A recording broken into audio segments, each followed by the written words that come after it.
What's going on? Travis here, TravisSteltz.com, trainaggressive.com, and got an awesome aggressive strength call here, and this is actually my second call that I've done with my man Rick Kaselj, and Rick is the injury man. He has a website, exerciseforoinjuries.com, and I've known Rick now for well over a few years, and anytime I have any type of injury questions, he's my man that I go to. And so, Rick, thanks for being on the call, man, and I'm looking to dig into this interview here.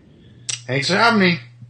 Definitely. And, Rick, you're a busy dude. You're constantly doing stuff every single month. I know you do, like, injuries of the month, and so that keeps you busy. And we actually just cranked out a new program a couple months ago, and that was the Fixing Muscle Imbalances, Unconventional Strength Tools, which was a real fun project that I worked on with you. And today we're going to be digging into back pain. And I know this is a extremely common question that I get a lot. Typically, at least once a week, I get a question from somebody, asking, about how to fix their back pain or what might be causing their back pain. So we're going to be digging into some different stuff like that, and just talking all about back pain, how we can improve it. So thanks again, Rick. You bet. Cool, man. So real quick before we get into our questions, just let's get into like just a quick introduction in case people haven't yet heard about you or seen anything that you do. So just a quick little interview, and then we'll go ahead and dig into the questions. Yeah, so what my name is Rick Kaselj, and what I specialize in is helping people overcome injury and pain with exercise. That's pretty much what I do. It tends to be two different groups. It tends to be like the regular folk that have injured themselves and are looking for some exercises to focus in on. But then it's also the people that work out hard and are working out and want to get back to pain-free workouts. So what they've done is they've injured themselves or irritated something, and what they end up focusing on is avoiding things. So they end up avoiding exercises, or things kind of linger there. And what I've been doing with the Fix My Pain series is helping with that, helping people get back to pain-free workouts. Definitely, and that's what it's all about, is training, pain-free, because nobody likes to be in pain. So, especially with back pain. I've had my, fair share with, back injuries and different things like that. I've trained through some pain, but managed to get myself through it. So, I'm definitely looking forward to helping other people do that as well. So, yeah, you bet. So, let's dig into this first question. And, besides the obvious of what some of the causes are with back pain, so like things like poor technique, poor form, trying to lift too heavy too early before you're ready for heavier loads. What are some of the major causes of back pain that most people tend to overlook? Overlook ends up being good one. I really think number one ends up being endurance. And the endurance aspect of it when it comes to injuries. So they either don't train for endurance, or they don't know when to shut it down when it relates to endurance, and that can end up being your volume when it comes to your training, your sets and reps, how much you've done when it comes to training over the week or over the month. So training for endurance. So we see that especially like when it comes to the back. You might have a good-looking abdominal area. You might have good strength in the abdominals, but do you end up having good endurance to kind of keep that curve in your back, and so in order to protect your back? So endurance ends up being a huge thing. Another thing ends up being like looking at what you're doing other than the training side of things. What are you doing when it comes to outside of training, those 23 other hours, those 22 other hours? Because, like, one example that's coming up is or they've kind of talked about like the new smoking that's out there, and they call the new smoking sitting. So if you end up sitting is actually, what they found, is worse than smoking. So it's better for you to walk around and smoke than for you to sit and not smoke. So you need to kind of end up looking at what you end up doing with the rest of your life. Do you end up doing a lot of sitting? Like, how is your sleep when it comes to the amount that you get and how you end up sleeping? So those end up being really two big things that people don't really think about often. Yeah. Yeah, I can agree with that, and for sure, because you can have the good form, the good technique, but maybe, like you mentioned, your endurance might not be there. For the first 2 sets, you might have good form, good technique, but it might be that third set that gets you, especially if you're, more of on the beginning, aspect of training, and you haven't been doing it a long time. So I definitely agree with that. And then I can't agree with you more in regards to what you're doing outside of the gym. So I know I talk about mobility quite a bit. So I mean, you have all those hours outside of the gym, to get extra things done, to help prevent back pain and improve your back pain. So good stuff right there. And then when it comes to the technique side of things, like, if you come from an athletic background or you move well, you think you got the exercise right, you got it down pat. But man, it's really helpful to get a good expert pair of eyes looking at what you're doing. Definitely. I think I move pretty good. I got a good idea how my body moves, but I'm always open to input, from others on how I'm doing and how I can end up improving things. Because you look at whatever professional athlete, it's not like, whatever sport, the Olympic lifter, it's not like they get the technique down pat and they never do it again, only for competition. They're hammering it over and over and over again, and it's the same thing. I think deadlift might look good, but I'm always looking for feedback on how I can improve it, how I can improve my foot position, how's my knee position, how's my hip position, how's my upper back position, how am I when it comes to fatigue, how am I, with like zero rest or just a touch, or a max lift. Always looking for input, because your eyes are looking straight ahead to keep you a good technique. They're not looking at you doing the lift. Yeah, and I would, with that point, that's a good point you make. So, for people watching this video, if you have access to, a trained professional, who knows what proper technique and form looks like, just go up to them, ask them, say, hey, can you look at, my deadlift? Can you look at my squats? Common movements that, cause back pain, like bent over rows. I see people botch technique on that, RDLs, different movements like that. So, I agree with that. You definitely want to get a set of eyes on you.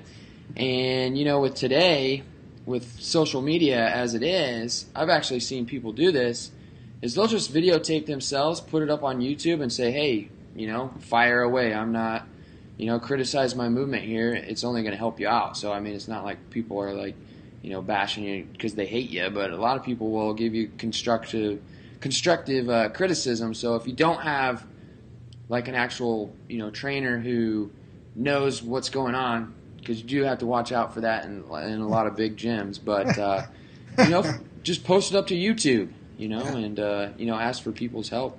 And people will give you feedback, and they'll definitely give you feedback, especially if you take action on it. You know how it is, Travis. You love the clients that you're like, okay, do this, and they do it, and they run with it. And you give them more, and you want to help them more. And same with that, getting feedback to putting the video up on Facebook. You'll get tons of help. And if you take action, then you put it up in a couple weeks' time, and you've implemented this and that, people will give you more feedback. And kind of funny along with that, and it's just like you mentioned, like Olympic lifters, the best actual lifters in the world, they've been honing in on their technique, years and years.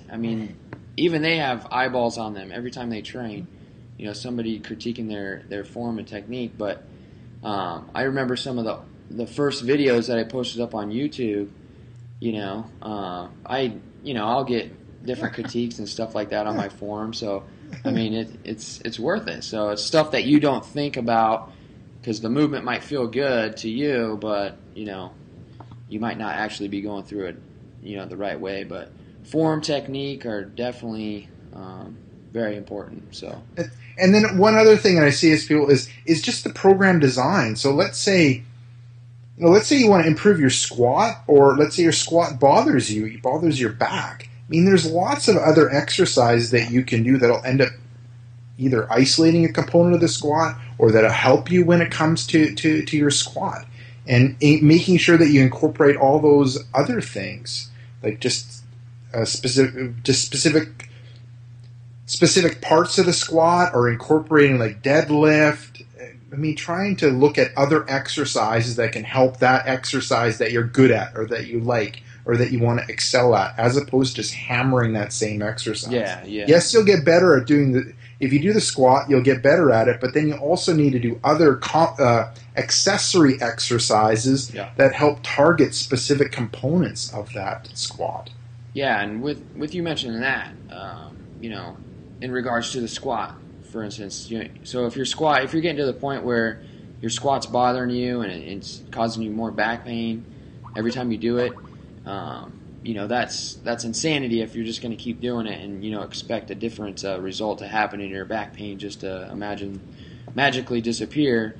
And like you mentioned, assistance or accessory exercises, you can stop squatting for a while and start hitting all those assistance exercises, and you'll be amazed when you do go back to the squat, after your back feels better.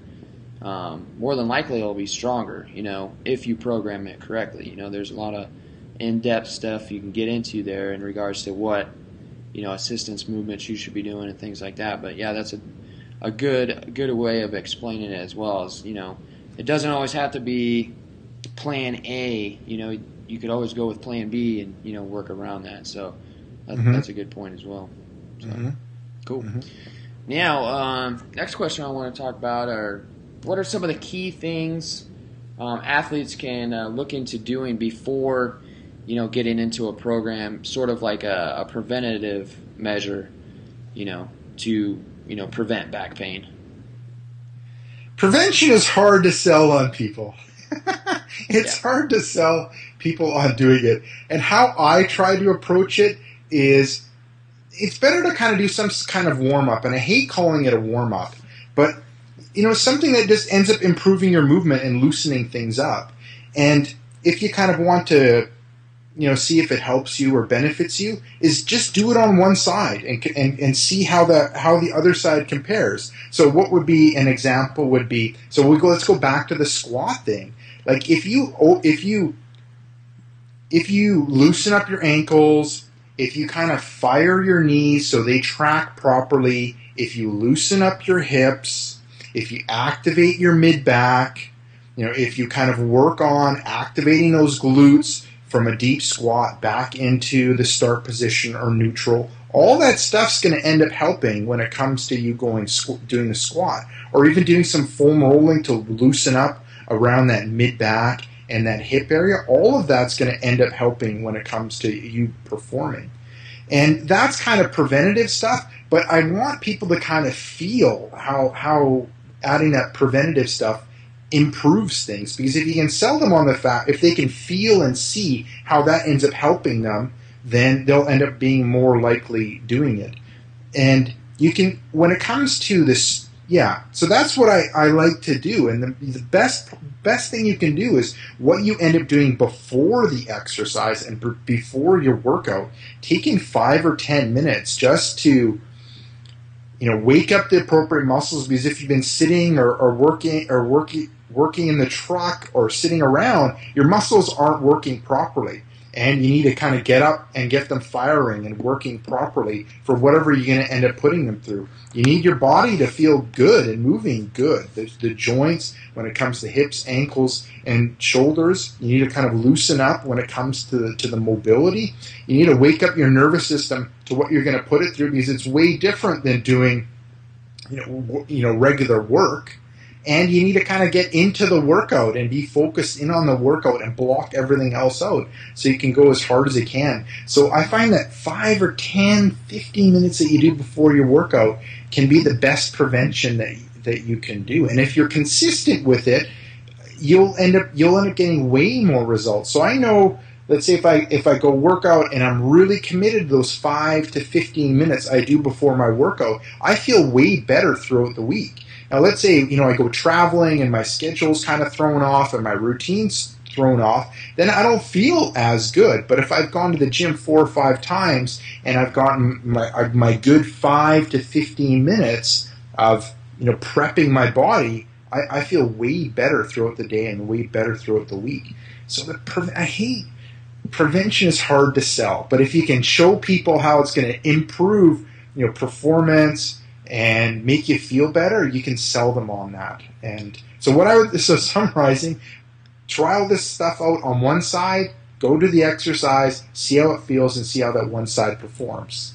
Yes, and I like how you mentioned, it's hard to sell the prevention side of things because people typically wait until they do have pain and then they're looking for the solution. So if you just take a preventative approach, which is, what you just talked about, dynamic type of warm-up, mobility work, soft tissue work, that stuff is mandatory in my gym and, within my programs. It's posted in there. Like, this is what you need to be doing. It's not a workout per se. It's part of the actual workout itself. So I like to call that, kind of battle prep, what you're talking about. Yeah, getting your, I like battle prep. I like that. Yeah, man, and it's about getting your mind ready to go, and you got to get your body ready to go too. So when your body feels a lot better, your mind's going to be feeling a lot better going into the workout. So, I mean, that's good stuff. And like what you're talking about in regards to this, you can totally test this out on yourself, and I like how you put that, is do it on one side. So, yeah. I don't recommend going to your max lift, but you're going through a workout. Try it on one side. Yeah, so if you're going to be squatting, and this is amazing in regards to like how much soft tissue work, improves just your quality of movement, is, and just test this out if you've never done this before, do foam rolling just on your right side or your left side, and just throw or even do squats with the bar. And do some mobility work for your ankles. Start at your feet up and go to your hips, and loosen up your knees, roll out your calves. Mobility work on the ankles, like I mentioned. Roll out your quads, your hamstrings. Do a little hip mobility, and then go squat, and you'll tell a huge major difference with that. So it's crazy how much way better movement. And what ends up happening when things get locked up or things don't. They talk about the knee, and they say the knee is the bitch to the hip. And when the hip's all messed up, all the stress and strain goes on the knee, and leads to injury and pain. And a lot of times, if you start fixing that hip, it'll end up helping when it comes to the knee. Same thing when it comes to the back. Yeah. If the shoulder, mid back, and hip are just a mess, then the low back is at mercy to the mid back, shoulder, and hips, because something has to give, and a lot of times it's the back. Definitely. With that, how important would you say just overall hip mobility is in regards to helping cure back pain? I think if you spend time working on your hips, a lot of foot, knee, back, shoulder problems would go away. Mm-hmm. A lot of times it's the hips. A lot of times it goes to the hips, and something's going wrong with the hips. Now let's kind of talk about that, and we can talk about it. I look at it like in 3 things that I'm doing. Mm-hmm. It's the tissue work, the soft tissue work. We kind of talked about that. We can foam rolling or massage or whatever other tool you want to use, ball, med ball, stick, whatever. Lacrosse ball. You just want tons, rumble. There's hundreds of them. Whatever you want to work just to improve the tissue quality around that hip. So we've done that. Next thing would be to kind of work on the flexibility. So we're just working on changing that resting length or removing the tension within the muscle. So that's the second thing. And the third thing ends up being the mobility side of things. And when it comes to the mobility, what we're trying to do is just make sure that we end up having good movement in that hip, and then good movement throughout the joint or range of motion in that hip. And what's more important is in all those 3 dimensions. So you might end up being great in forward and back, like flexion extension in the hip, but people are oftentimes weaker when it comes to abduction, adduction, so bring the leg in and out. And then specifically when it comes to rotation, people end up being stiff and ugly when it comes to that rotation side of things. And then lastly, when it comes to the hips, when it comes to the mobility, it's just making sure there's enough movement when it comes to the hips. Now, it ends up being a balance. We don't want excess movement and things clunk in and out, but if it's way too tight in there, you're not going to get proper movement. So if you go with body weight to kind of loosen up that joint, then you add load, and that could be holding a dumbbell, a medicine ball, or a plate in order to make sure that there's good movement in that hip. All those three things can help a huge amount. So foam rolling, then stretching, and then working on that mobility in the different planes, and then making sure that there's good movement when it comes to that hip. Hopefully that makes sense, Travis. Yeah, it makes great sense. And that kind of hits on another question that I was going to ask you about, which is a common question I get, and,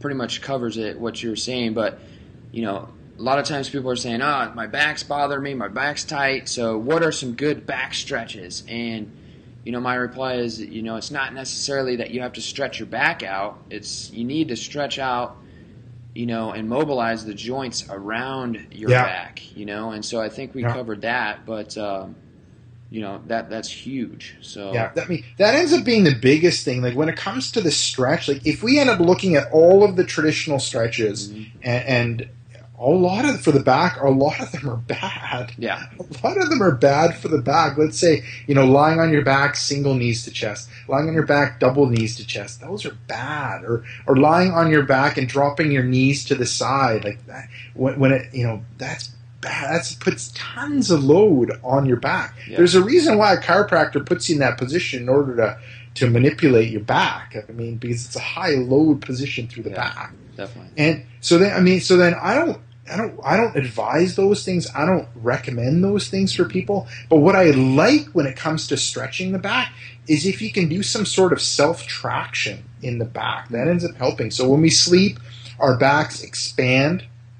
So more hydration or water enters in the discs, and then our spines and our discs expand. And then as we kind of walk around and sit and work and do things, the spine kind of compresses and shrinks, and more tension kind of builds up in that back. So if we kind of decompress that spine on our own, just like the self-massage, we do it on our own. We do the self-decompression or the self-traction, and I like that. And it's just like using a pull-up bar. I talked about this in our other video. It's good for the shoulder as well. Yeah. Like hang with like a monkey, and so arms are like shoulder width apart. They're not wide. It's not a pull-up grip or a lat pull-down grip. It's a narrow grip. The force is going straight into your shoulders. And the big difference between the shoulder one and the back one is I really want to drop those hips down. I want to focus on the, dropping those hips down and building traction in the back. And you'll feel it kind of the back decompress. And if you like it, you can end up adding more intensity to it. So you can end up using like a lat machine where I'm grabbing the weight and I'm being pulled from above. Other things that I can end up doing is if you have like an inversion table, like if you have it in your gym, I know a lot more of I've seen them in the CrossFit gyms. A lot more of the CrossFit gyms have had them, and they were popular in the 80s when it comes to people buying them, just to kind of decompress the spine. So that would be my number one thing, would be when it comes to stretching, would be more to decompress the spine with that self-traction. Definitely. And with those stretches that you mentioned, I guess, because there's, people that are going to stretch regardless. What stretches would you say are okay to go ahead and do?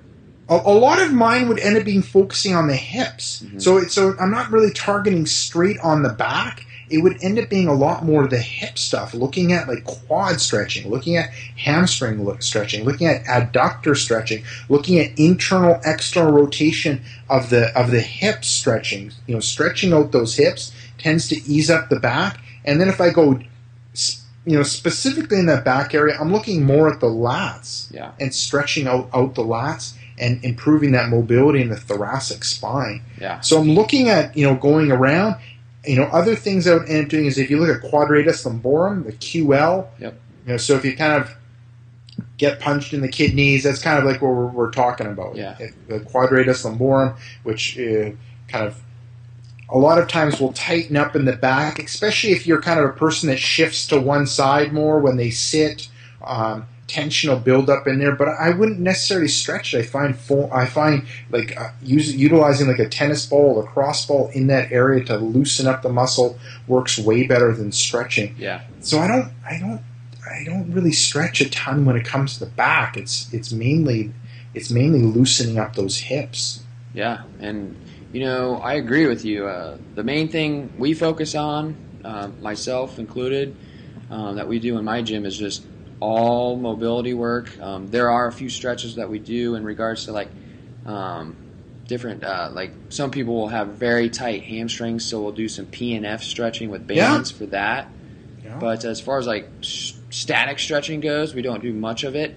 And you mentioned the quads, stretching out the quads, and that's something that a lot of people don't ever think about, is like your quads can actually have a big effect on, if you have back pain or not, because that's something that I found out, because going to my ART specialist, my quads are just tight, and they're just like stones. I mean, so I've been focusing on a ton of soft tissue work on my quads. It's been a painful process, but I'll tell you what, it's paid dividends in regards to loosening up my back. I don't have any back pain anymore. I'll still get a tight back here and there, but just a good combination of mobility work and soft tissue work is going to get you a long way. So yeah, and like an example would end up being is like if I stood up and I just tilt my pelvis forward and then I kind of grab my hips, almost almost grab the skin,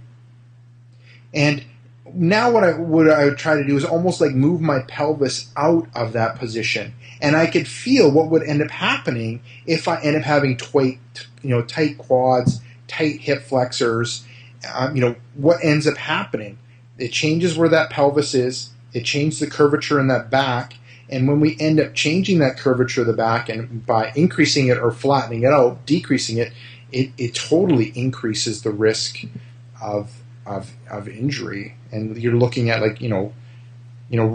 rounded out back when it comes to the deadlift, or an overarching back when it comes to the deadlift. All those are like bad for the back. Definitely. Yeah. So hitting on some mobility stuff here, soft tissue work. I mean, it's critical. You got to do it. Taking yourself through kind of a combination of that via like a dynamic warm-up, or what I like to call a battle preparation. And, battle prep. I like that. Battle That's prep, good. man. That's what it's about. But let's kind of switch gears, because another very important factor in helping you have a strong back is having a strong core.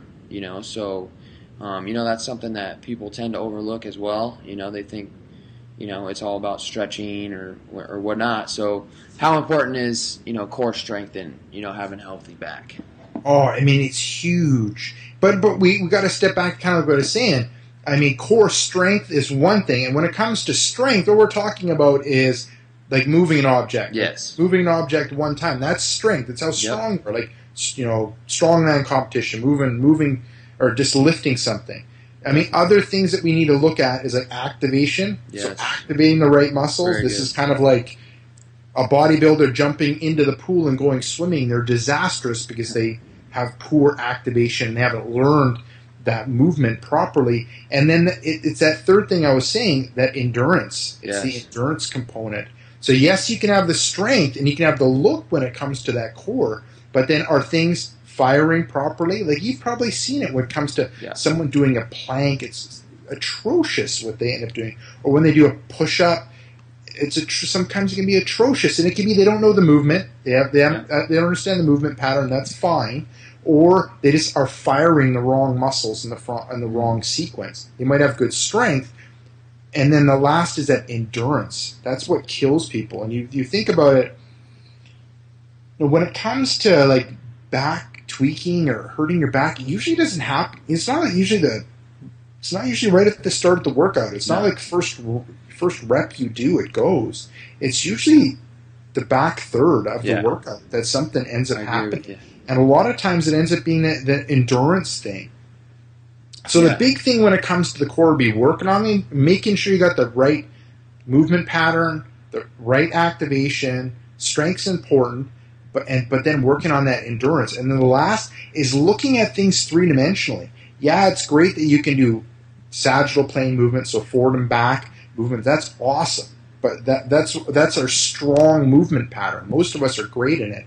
But how are you in that frontal plane, side to side, and then how are you in that transverse plane when it comes to three dimensions? Rotation, yes, so I really try to and usually people are weak in that three dimension, that either resisting rotation, it's mainly resisting rotation in that twisting rotation plane.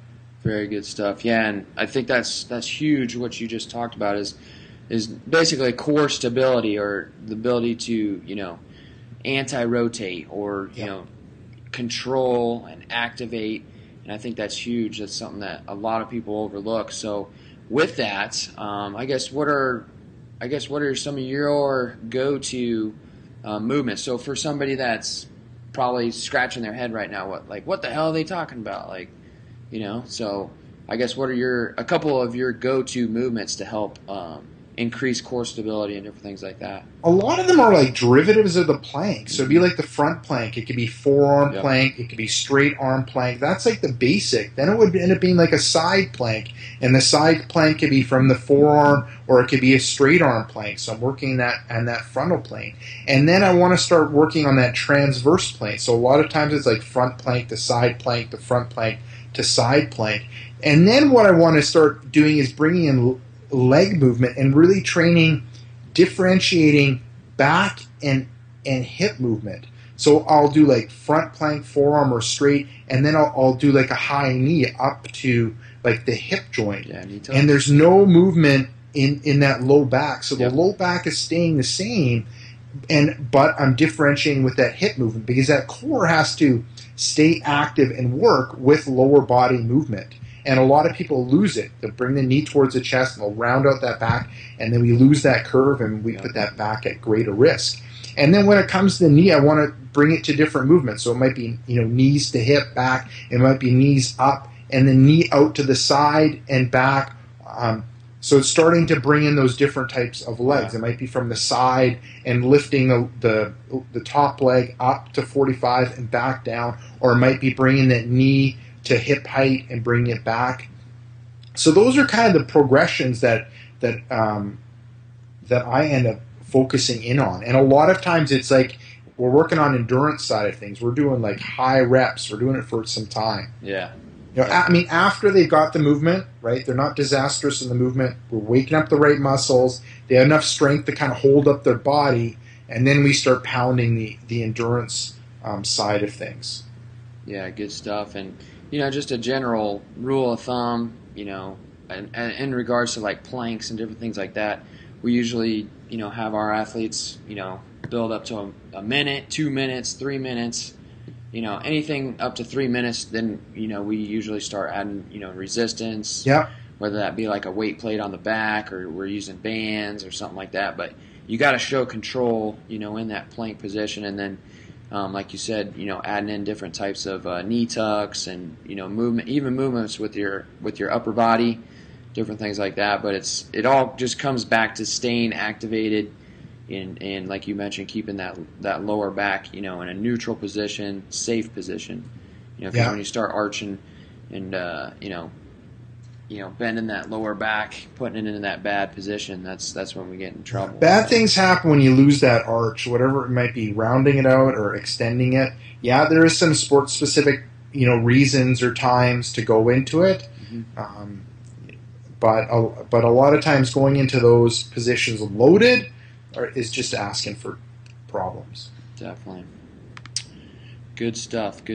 So, yes, we covered the stretching or mobility. I was going to ask you what's better, stretching, mobility. I think we've come to a good point with that. It's, mobility is number one, and just a little bit of seasoning with some different stretches and hitting your soft tissue work. That's going to help you out.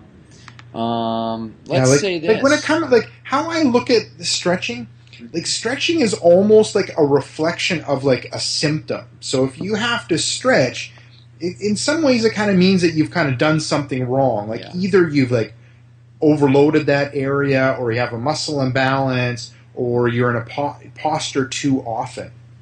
So what I want to end up working on that tissue quality. So that's the foam rolling, and then really making sure I have good movement, in the joints above and below. So with the back, it's like thoracic spine and hammering those hips. Those are the areas I really want to end up having good. The shoulder, it ends up being the shoulder in specific movements, and then it ends up being that thoracic spine that I want to hammer out and have in good movement. Definitely agree with you there. Let's go into this question. Let's say I'm coming back from back pain. So I've been out of training for a while, lower back pain, and I'm coming back. So what are 3 steps that you would recommend, for an athlete that's wanting to get back into lifting? I mean, you need to make sure the movement is awesome. The movement is perfect, and we can talk about like with a squat. So let's say you tweak and injure your back, you might be fine from standing to like thighs parallel to the floor. Mm-hmm. But then as soon as you dip past it, we're not going ass to grass, but we want those hips to drop past the knees so we can bring in the glutes and get back up. Yeah. But a lot of times people will tuck, the pelvis will tuck, yep, or lose that curve in their back. And a couple reasons why that would end up being. A lot of times they've lost the mobility in there. And when we look at back pain, and let's talk about when back pain hits, everything tightens up. Yeah. And that's a natural response because the body's going, I'm going to guard and protect this area because I don't want you to do more damage. So it leads to pain, it leads to things to tightening up, it leads to muscles tightening up, it leads to your mobility decreasing because it's protecting itself because it doesn't want you to cause more harm. Now, when we start going back to working out, there's still that tension. There's still that poor tissue quality. There's still that poor mobility. And a lot of times if those things aren't hammered out, that's going to affect when we start working out. It'll start affecting our movement. Having good movement. We haven't even talked about technique. We're still talking about movement. And then you start adding load and things change again. Yeah. So if people are going back, I mean, it's even more important to do that battle-ready work. It's even more important to do that battle-ready work. Make sure you got solid movement throughout the whole technique. I mean, that ends up being the most important thing. And then understanding that your strength's going to decrease, but then what's exponentially decreased is your endurance is decreased. And we kind of talked about the importance of that endurance. Like your strength might have gone down a little bit, but doing your regular volume, you probably notice that it's gone way down. Yeah.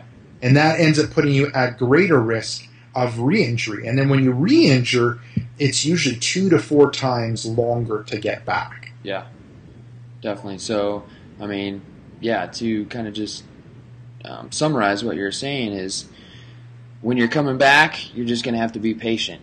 You're not going to be able to jump back into it. Expect a little bit of strength decrease, obviously, but more importantly, your endurance is going to be down. And so it'll take time to build that back up. But we pretty much covered what you need to be doing. And obviously, if you're coming back from, a back injury or, whatnot, it's probably because of the stuff that you weren't doing. And that's what we just talked about, mobility, soft tissue work. So learn from your mistakes. That's what you need to do. Like I said, battle prep work. And, get yourself in a good position to train, pain-free with what we've been talking about. So, and then kind of expanding on what you kind of, had mentioned, like going back, think I mean, we talk about mindset when it comes to being in the gym, but you also have the mindset of coming back in. I mean, you will recover and you will get back to the way you were. You just got to be smart. You got to train smart. And you can't go in the gym dumb because you're just going to re-hurt yourself and be off even longer. So when you kind of, go in, you need to take the time and prepare your body and make sure it's doing things correctly, or you're just going to make it way worse. But remembering that, you will recover, you can recover, you just got to enter in the gym and working out smart. Definitely, man. Good stuff. We're getting to, we're about 35, 40 minutes in here, so I don't want to keep you too much longer. Let's take a couple of minutes. Earlier, I told you, I hit up my fan page, told them I was going to be interviewing you, so let's see what type of questions people posted up here, and we'll just run through a couple of these. It's loading up here. Alright, let's see. We've pretty much covered some of these. Zach asks about curing lordosis. Any tips on that? On what are we talking? What was it again? His question was curing lordosis. Oh, okay.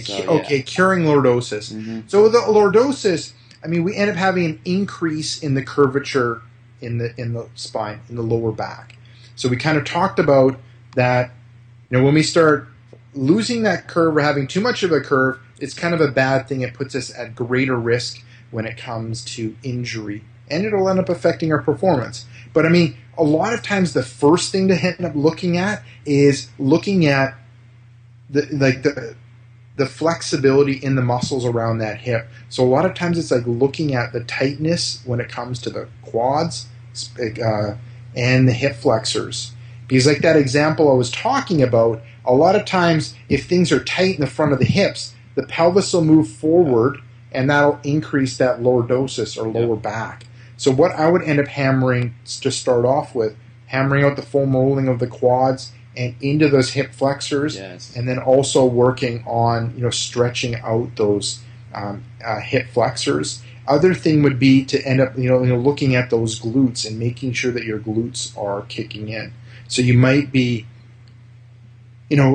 looking at targeting exercise that bring in those glutes. So it might be like when you're squatting, you're not going deep enough in order to bring in those glutes. It tends to be more hips above knee, so it tends to be more of a quad dominant exercise, and you might be shifted more to that quad dominance as opposed to glutes. If you look at the glutes, they're massive. There's a reason why they're massive, because they can do a ton.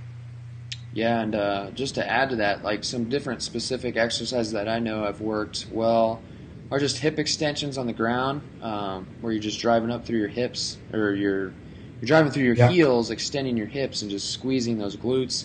You can actually do that with a little bit of band resistance, and then hip thrusts with a barbell. So the glute guy, the glute man, I can't think, it was Brett Contreras. He's the man with that. So if you're having problems firing your glutes, go check that guy out, because they don't call him the glute guy for nothing. So definitely. I mean, in the kettlebell swings, deadlift, huge. Really looking at your front and back squat, and looking at the depth when it comes to that back squat. Because a lot of times if you end up having lordosis, you don't want to go to that depth because you feel too much pressure in that back. Yeah, and you're gonna have problems. So definitely focusing on that stuff. That's good. We have a couple of questions. SI joint. So what is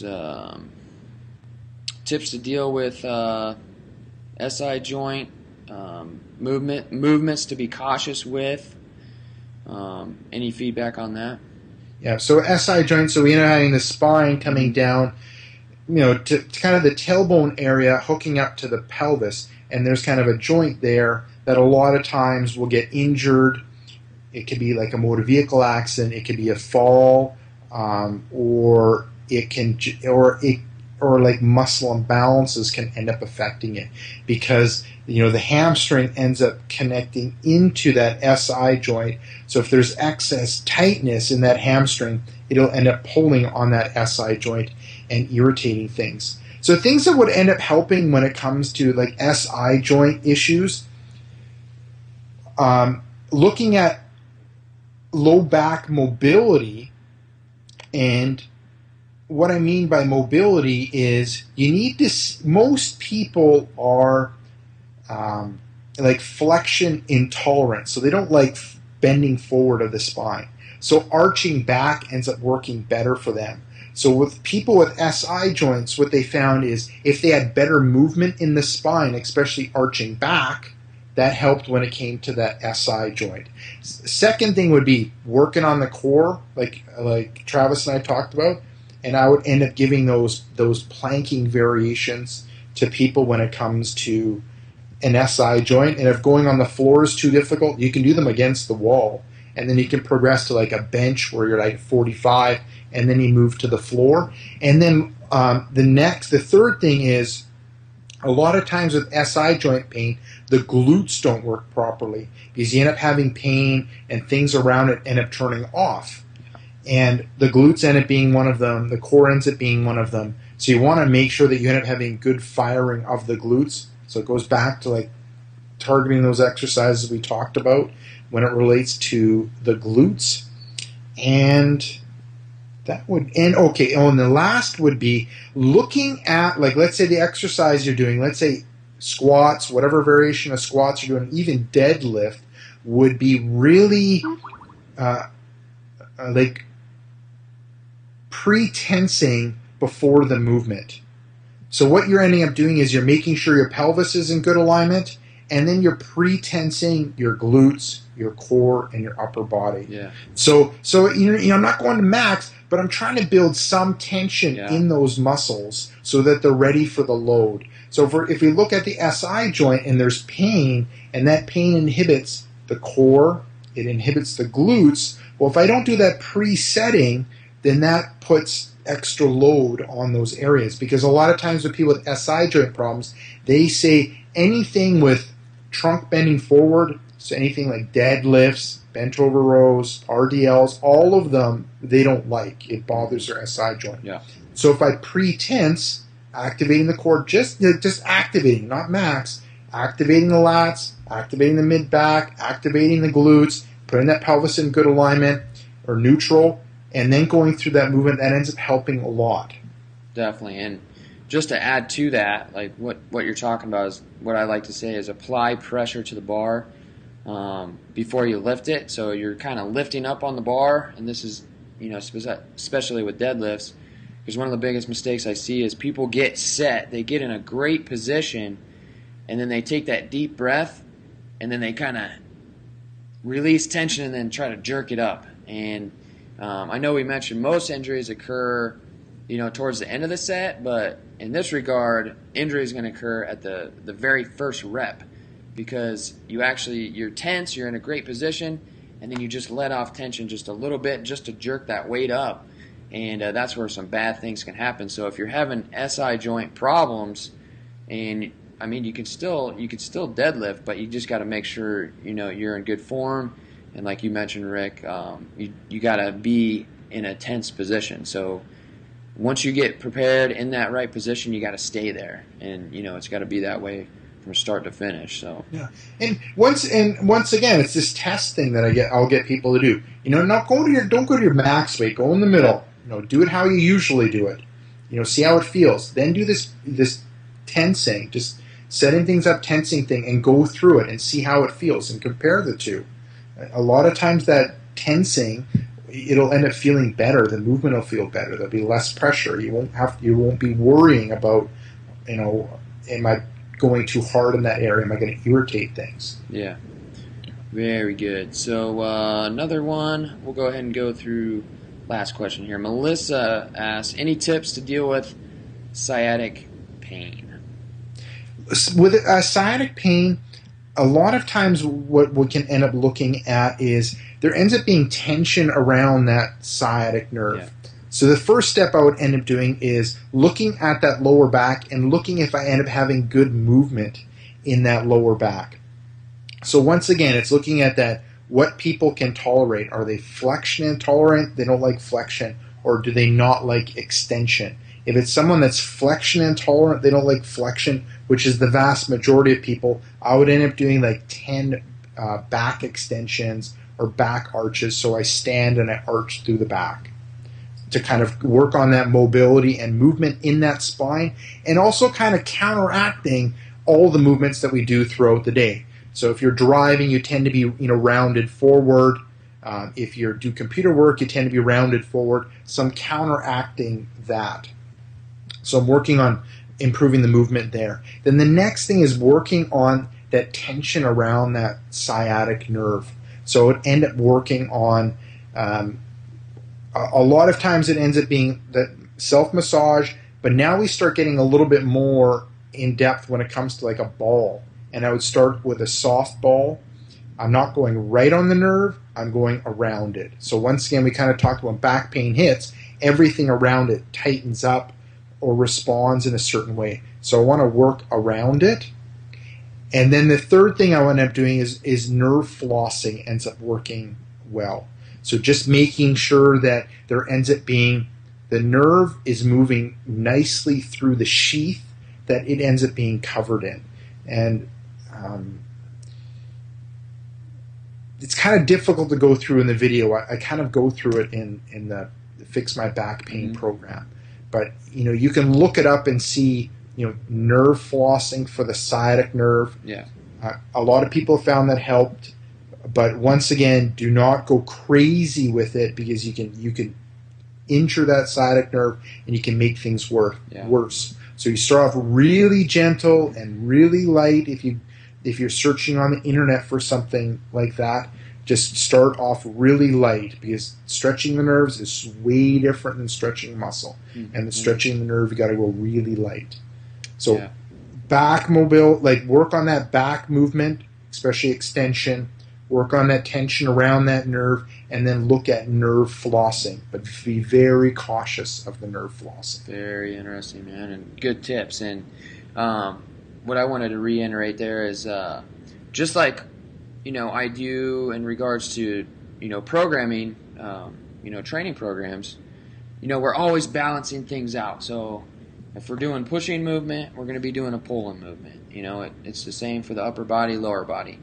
So if all you're doing is bench press, obviously, you're going to be building up the front side, all your pushing muscles, but you're going to neglect your pulling muscles, which is going to lead to imbalances. And I like how you put that, is to look at the different positions that you're in during the day. So most people are hunched over a computer. That's what they got to do for work. So they're in a chair, they're sitting all day. They drive to work, they're in a car. They go to lunch, they're sitting down again, they come home, they sit down and watch TV, so focusing on, or I guess look at what you're doing on a day-to-day basis and then do the opposite, to help, alleviate that or balance that out. So I like how you put that as, that's going to help you, solve that problem. So. Yeah, for a lot of us, we don't need to do anything sitting in the gym. No. We really don't, Make extension. But no, this was an awesome call, Rick, and we covered a lot of good stuff, answered a lot of good questions here, and again, I just want to thank you for taking the time, man, and looking forward to more great things coming from you, man. So yeah. I mean, the big thing and the big push that I'm kind of pushing is that. An injury doesn't mean the end. Yeah. An injury doesn't mean that you need to stop. You need to train smarter. There's things you need to focus in on. There's things you need to avoid. But you can always overcome an injury. And there's thousands of stories of people that have overcome worse injuries than any of us have ever suffered. Yeah, and actually with you saying that, this is one of the things that kind of, it pisses me off when I get an email from somebody and they're like, yo, Travis, I'm throwing in the towel. It could be something like, oh, I rolled my ankle, so what am I supposed to do for the next, 6 months? I'm supposed to be in a cast or whatever. I can't do any training. It's like, yeah, you might be injured in that area. Well, train the areas of your body that don't hurt. And, the truth be told is you're going to recover a ton faster doing that because you're keeping yourself active. You're keeping your body, acting like it should be. And when you train, your body releases, different hormones and endorphins and stuff like that, and that'll actually, help speed the healing process versus if you just lay in bed and you don't do anything, you're not getting any type of blood flow going. That's going to put you in a, worse position than if you were just call it, still train around that injury. So, happy. That sometimes you just gotta shift your goals. It's like maybe your goals are like, maybe it was all the heavy Olympic lifting stuff, and you got injured, and it's maybe like, okay, maybe you just gotta redesign your goals, and you're gonna shift it somewhere else for a month or 3 months. You'll get back to the Olympic lifting, but let's for 1 to 3 months, let's focus on this. This is the new kind of goal that you can do. There's tons of body weight stuff. There's tons of stuff that you can do to challenges, and the challenge is you, and that could be a new goal that you reach. And like you said, like staying active and exercising while you're injured, it helps with recovery. Yeah, it's huge. Because, part of it is like mindset. It's like, there's always that lingering in the back of your mind. Am I going to recover, or am I going to re-hurt myself? But if you're already in the gym exercising, or if you're already exercising, that ends up subsiding. And then, like you said, just when you move and exercise, good stuff runs through the body, and that good stuff ends up helping heal you. Yeah, definitely. You can, unless you're in a full body cast, you have no excuse not to. No, I like when I go to the gym and I see someone with like a cast on the leg, and they're doing, they might have a leg cast and they're on the arm ergometer. I'm like, yes, that's awesome. That's and they hobble from machine to machine. They're doing machines, and I'm like, dude, that's great that you're doing machines, because 99.9% are not doing anything. But, they're hobbling along and doing their upper body stuff, sitting. I'm like, okay, sit. At least you're doing something. It's not great that you're sitting, but still, it's what you can do, and you're doing it. And I think it's awesome when I see that. Oh, yeah. Good stuff for sure. So why don't we cut out before we drop the call here? Why don't you just let people know where they can find you at, your website, and all that good stuff. Yeah, you bet. So my primary site is exercisesforinjuries.com. Just head over there. And what I tell people to do is enter in your injury or pain in the search box. There's a good chance that I have an article, video, or interview that'll end up helping with your injury or pain. And that's the main spot. You can ask me questions there. There's tons of articles and videos and interviews on all kinds of stuff when it relates to injury and pain. The big thing is like to get you back to doing what you enjoy, and it could be working out or exercising. It's like overcoming injury and pain. Yeah, it's awesome. And I just got to say, Rick, you are the ultimate hustler in regards to, your passion is injuries, and like you said, if you go to your website and you type in any type of injury, maybe you've never even heard of this injury, I guarantee you you're going to find something on Rick's site. So definitely check it out. I know it's a very odd illness. They haven't given it a name yet, but pretty soon they will. Oh yeah, man. But thanks a ton, Rick. And you got the Fix Your Back Pain program coming out, which I already know is going to help thousands of people.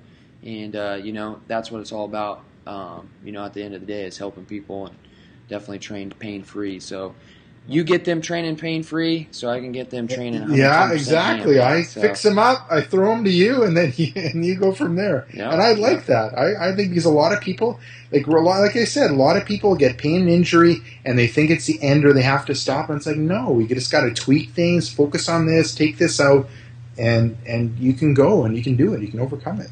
Just progress from there. So good stuff, man. Well, thanks again. Really appreciate it. We got a lot of awesome info here, so hope that helps you out if you've been watching the video. And Rick, my man from Exercise for Injuries, thanks again. And Travis, keep living aggressive, getting strong, always 110% ham. We are out.